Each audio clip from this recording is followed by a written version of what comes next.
Lumen nomor 11.676,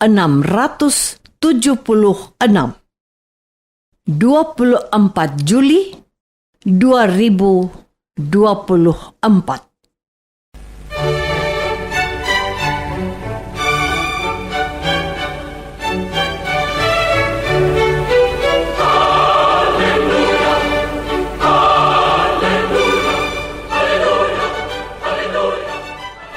Saudara pendengar di segenap penjuru tanah air, selamat bergabung dengan Lumen Indonesia. Lumen Indonesia, siap melayani Anda setiap hari. Saudara terkasih, marilah kita bersatu dalam Tuhan kita Yesus Kristus yang tidak berubah dahulu, sekarang, dan selama-lamanya. Allah Sang Maha Rahim mengasihi dan menerima sebagaimana adanya kita. Allah Bapa kita di surga senantiasa bersedia menolong, menghibur, dan meneguhkan kita dalam menghadapi segala permasalahan hidup sehari-hari.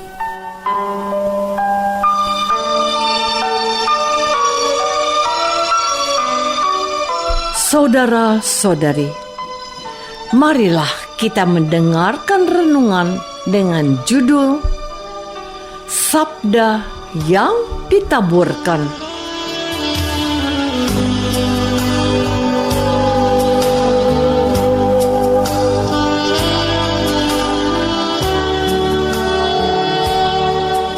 Yang berdasarkan pada Injil Matius bab 13 ayat 8 dan 9. Dan sebagian jatuh di tanah yang baik, lalu berbuah.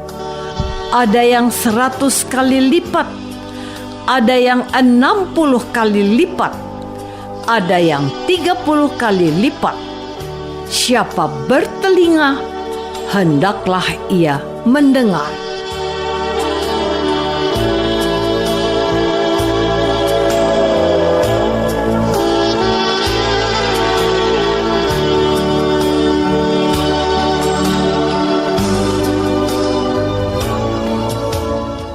Dalam nama Bapa dan Putra dan Roh Kudus. Amin. Saudara-saudari terkasih dalam nama Tuhan Yesus Kristus. Dalam karya pelayanannya, Tuhan Yesus mengajar orang-orang yang datang kepadanya. Ia menjelaskan tentang hukum Taurat. Ia menerangkan banyak hal tentang kasih Bapanya dengan disertai mujizat atau tanda yang diadakannya. Ia juga mengajar mereka dengan perumpamaan-perumpamaan. Salah satunya tentang seorang penabur yang menaburkan benih. Jangan dibayangkan bahwa benih itu ditabur di ladang atau di sawah, melainkan benih itu ditaburkan begitu saja. Penabur itu menabur saja dan berharap benih itu tumbuh dan menghasilkan buah. Ketika ia melalui jalanan, ia menabur. Ketika ia melewati tanah berbatu, ia menabur. Ketika ia melewati semak belukar, ia menabur. Ketika ia melewati tanah yang subur, ia pun menabur.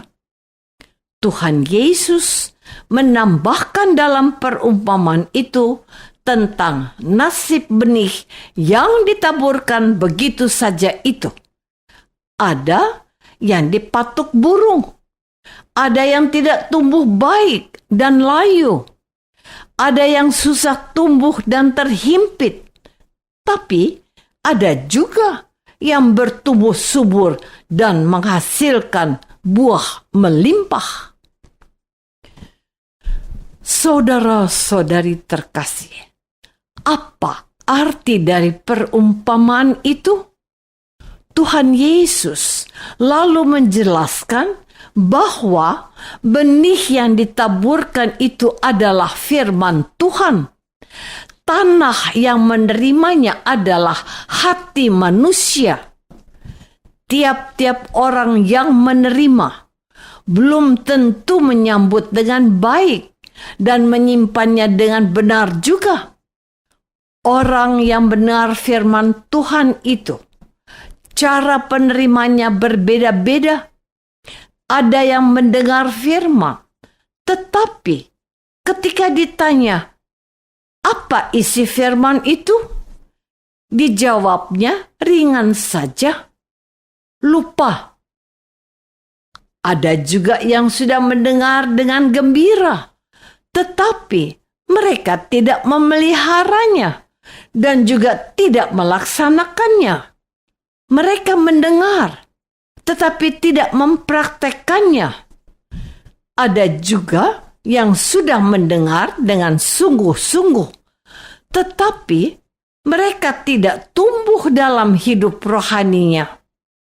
Ada juga yang mendengar dengan baik dan menyimpan dalam hatinya dan melaksanakannya juga dalam hidup mereka dan memberi pengaruh pada kehidupan yang ada di sekitarnya. Dengan demikian, orang-orang yang menerima perumpamaan Yesus itu perlu memiliki telinga dan hati yang baik. Siapa bertelinga, hendaklah ia mendengar.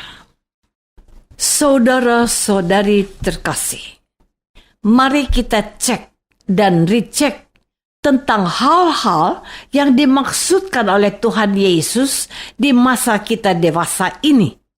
Sebagai orang Katolik, kita diundang untuk merayakan Ekaristi Kudus setiap hari, khususnya pada hari Minggu dan hari-hari besar yang disamakan dengan hari Minggu. Setidaknya ada 3 bacaan dalam misa atau perayaan Ekaristi pada hari Minggu. Bacaan pertama biasanya dari Kitab Perjanjian Lama. Bacaan kedua biasanya dari Kitab Perjanjian Baru. Selain Injil dan bacaan ketiga adalah salah satu dari 4 Injil yang kanonik, yaitu Matius, Markus, Lukas, dan Yohanes. Setelah perayaan Ekaristi selesai dan kita pulang, pertanyaan sederhana ini mungkin bisa untuk membuktikan kehadiran kita di dalam perayaan Ekaristi itu. Bacaan pertama diambil dari kitab apa? Bacaan keduanya dari surat apa? Dan bacaan Injilnya karangan siapa? Itu pertanyaan dasar saja.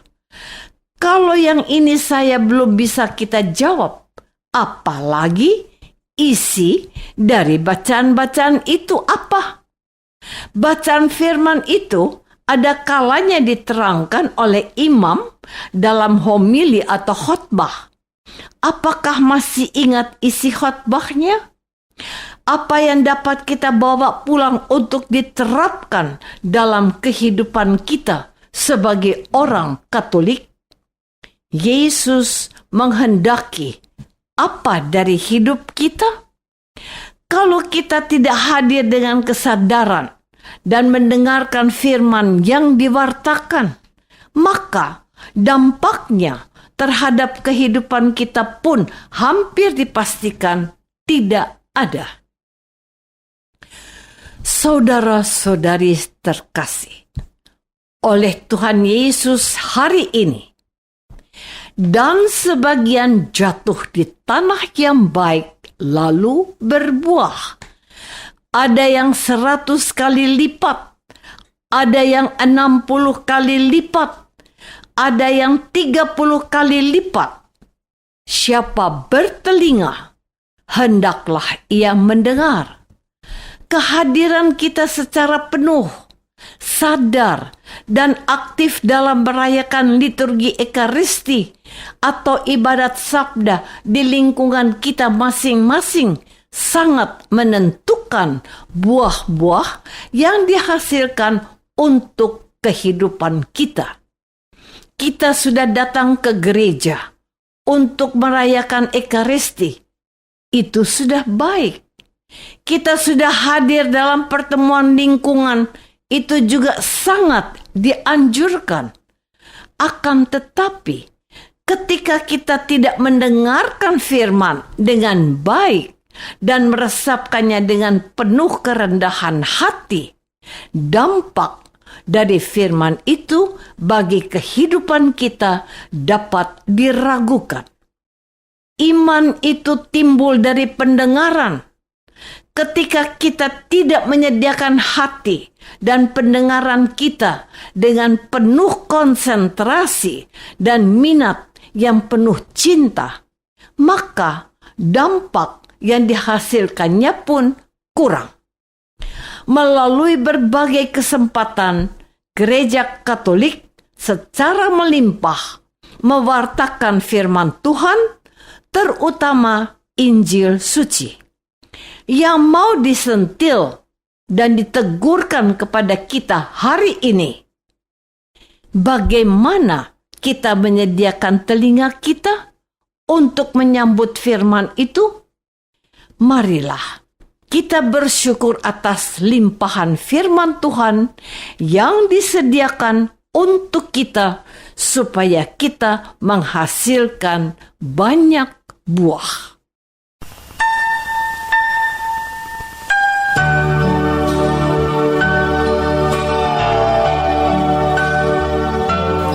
Marilah kita masuk dalam saat hening sejenak untuk meresapkan renungan yang baru saja kita dengar bersama dalam kehidupan iman kita masing-masing.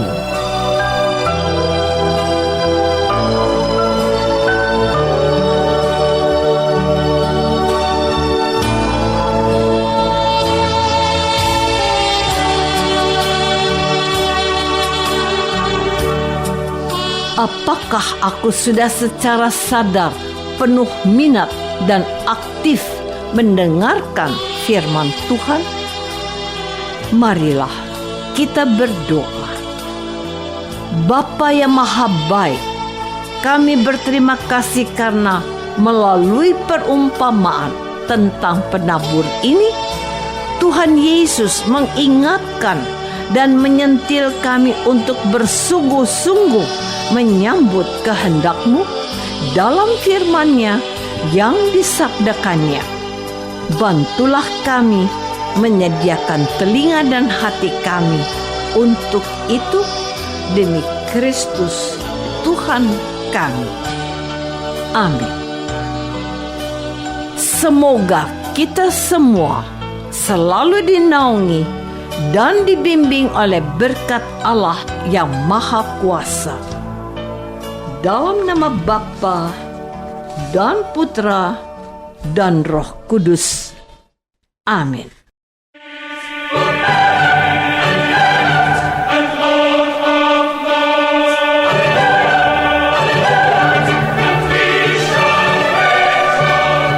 Dengan penuh kasih dan sukacita, Lumen Indonesia mengundang saudara-saudara seiman di segenap penjuru tanah air. Sekiranya ada tanggapan ataupun saran, kirimkan surat Anda ke Lumen Indonesia. Terima kasih atas perhatian Anda. Sampai berjumpa lagi dengan Lumen Indonesia pada waktu dan gelombang yang sama esok hari.